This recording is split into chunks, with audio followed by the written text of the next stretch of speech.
So it's a bit of a shopping day for me here in Burlington, or well, Williston, kind of, in and around Burlington.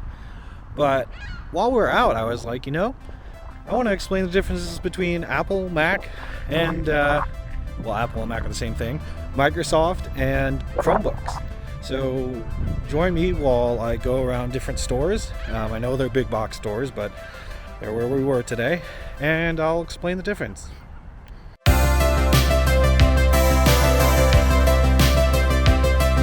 Okay, so we went to both Costco and Best Buy today, so that's the footage you'll be seeing.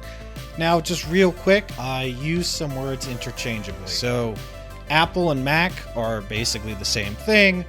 Windows and Microsoft are basically the same thing when we're talking about computers.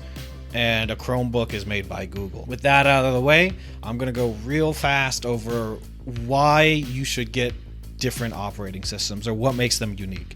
Windows tends to be a jack of all trades, tends to be cheap. However, they are prone to having issues and usually don't last as long as Apple computers. Apple MacBooks tend to be phenomenal at media editing.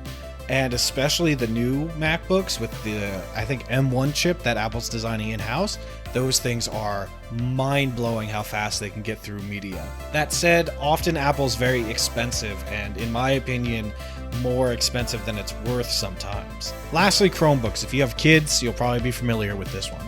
Chromebook is made by Google and it's kind of a version of Android. Now, with that said, it's great for just browsing the internet. However, if you want to do anything else, it's just not great. Like, it's very limited by what things can actually run on it based off of the App Store. That said, you can easily find Chromebooks for $200-$300, and if all you want to do is browse the internet, why not, Real quick last tip. If you're buying a computer for someone who wants to get into gaming, Windows is the way to go. With that said, I'm Steven Tanzi, and I hope you found this at least a little bit helpful.